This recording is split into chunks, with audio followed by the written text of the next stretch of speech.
വണ്ടിപ്പെരിയാർ കേസിൽ വീണ്ടും ക്രൂരത. വണ്ടിപ്പെരിയാറിൽ പീഡിപ്പിച്ചു കൊലപ്പെടുത്തിയ 6 വയസ്സുകാരിയുടെ പിതാവിനും മുത്തച്ഛനും കുത്തേറ്റു. ഇരുവരെയും ആക്രമിച്ചത് കേസിൽ കോടതി വെറുതെ വിട്ട അർജുന്റെ പിതൃ സഹോദരൻ പാൽരാജാണ്. വണ്ടിപ്പെരിയാർ ടൗണിൽ വാക്കുതർക്കത്തിനിടെയാണ് ഇരുവർക്കും കുത്തേറ്റത്. പരിക്കേറ്റ രണ്ടുപേരെയും കോട്ടയം മെഡിക്കൽ കോളേജിലേക്ക് മാറ്റി. ഇരുവരുടെയും ആരോഗ്യനില തൃപ്തികരമെന്ന് ആശുപത്രി അധികൃതർ അറിയിച്ചു.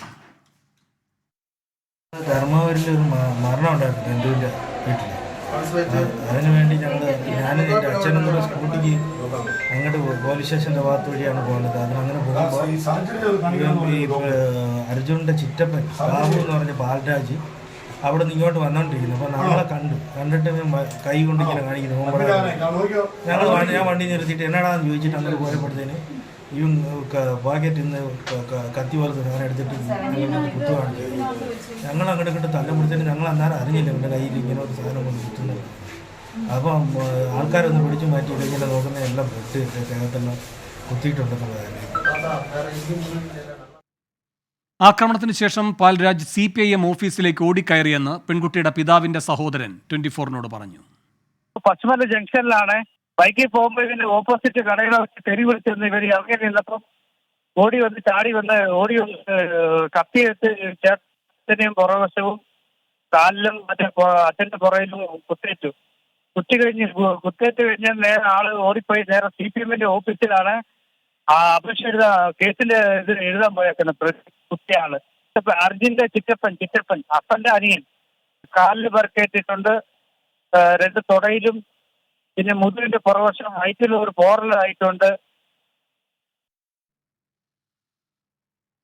ആക്രമണം നടത്തിയ പാൽരാജിനെ പോലീസ് കസ്റ്റഡിയിലെടുത്തു. വിഷ്ണു സുരേഷ് ഇടുക്കിയിൽ നിന്ന് കൂടുതൽ വിവരങ്ങളുമായി ചേരുന്നു. വിഷ്ണു സുരേഷ്, ഈ കുത്തേറ്റവരുടെ നില ഇപ്പോൾ എങ്ങനെയാണ്? ഹൈക്കോടതി ഇടപെട്ട് സുരക്ഷ വരെ നിർദ്ദേശിച്ചിരുന്നാണല്ലോ, എന്നിട്ടും ഈ സംഭവം ഉണ്ടായത് എങ്ങനെയാണ്? കുത്തേറ്റവരുടെ ആരോഗ്യനില സംബന്ധിച്ച് ആശങ്കപ്പെടേണ്ട സാഹചര്യമില്ല. അവരെ നിലവിൽ കോട്ടയം മെഡിക്കൽ കോളേജിലേക്ക് മാറ്റിയിട്ടുണ്ട്. ആരോഗ്യനില തൃപ്തികരമാണ് എന്നാണ് ലഭിക്കുന്ന വിവരം. ഇവരുടെ സുരക്ഷയുമായി ബന്ധപ്പെട്ട് വീഴ്ച സംഭവിച്ചിട്ടുണ്ടെന്ന കാര്യത്തിൽ ഒരു പരിശോധന നടക്കുന്നുണ്ട്. ഒരുപക്ഷെ ST തന്നെ ഔദ്യോഗികമായി അതുമായി ബന്ധപ്പെട്ടുള്ള അന്വേഷണത്തിന് ഉത്തരവിടുമെന്നാണ് ഈ ഘട്ടത്തിൽ നമ്മൾ മനസ്സിലാക്കുന്നത്. അതിദാരുണമായ സംഭവമാണ്. കഴിഞ്ഞ ദിവസം മുഖ്യമന്ത്രി ഉൾപ്പെടെ കണ്ട് ഈ കേസിൽ നീതി ഉറപ്പാക്കാൻ സഹായിക്കണമെന്ന് ആവശ്യപ്പെട്ടിരുന്നു. കേസ് ഹൈക്കോടതി ഫയൽ സ്വീകരിക്കുകയും ചെയ്തു. ഇതിന് പിന്നാലെ ഈ കേസ് വീണ്ടും സജീവമാകുന്ന ഒരു ഘട്ടത്തിലാണ് ഇത്തരത്തിലൊരു ആക്രമണം ഈ കുടുംബത്തിന് നേരെ ഉണ്ടായത്. അത് ആസൂത്രിതമാണോ ഇല്ലയോ എന്നുള്ളതാണ് ഇനി അറിയാനുള്ളത്. ഈ കുടുംബത്തെ വകവരുത്തി കഴിഞ്ഞാൽ കേസിന് മുന്നോട്ടുള്ള പോക്ക് അവസാനിപ്പിക്കുക എന്ന ലക്ഷ്യത്തിലാണോ ഇയാൾ ഇത്തരത്തിലൊരു കൃത്യം നടത്തിയത് എന്ന് പോലീസ് പരിശോധിക്കുന്നുണ്ട്. പ്രതിയെ പീരുമേട് താലൂക്ക് ആശുപത്രിയിൽ നിന്നാണ് പോലീസ് കസ്റ്റഡിയിലെടുത്തത്.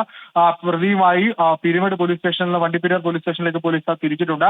അതോടൊപ്പം തന്നെ ഈ പരിക്കേറ്റ ആളുകളുടെ മൊഴിയും രേഖപ്പെടുത്തി അല്പസമയത്തിനകം തന്നെ ഈ തിരിച്ചെത്തിയ ശേഷം FIR ഉൾപ്പെടെ രജിസ്റ്റർ ചെയ്യുമെന്നാണ് നമുക്ക് ലഭിക്കുന്ന വിവരം. അതിദാരുണമായ സംഭവമാണ് ഉണ്ടായത്. കൂടുതൽ പരിശോധനകൾ ഈ വിഷയവുമായി ബന്ധപ്പെട്ട് അന്വേഷണം ഈ വിഷയവുമായി ബന്ധപ്പെട്ട് ഉണ്ടാകും. കോൺഗ്രസ് നാളെ അവിടെ സ്ത്രീജാല മകളെ മാപ്പ് എന്ന പേരിൽ അവിടെ പരിപാടി സംഘടിപ്പിക്കുന്നുണ്ട്.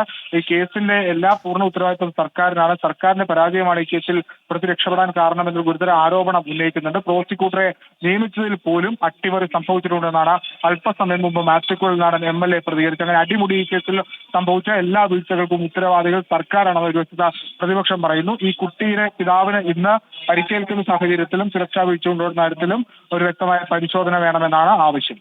ശരി, വിഷ്ണു സുരേഷാണ് ഇടുക്കിയിൽ നിന്ന് വിവരങ്ങൾ നൽകിയത്.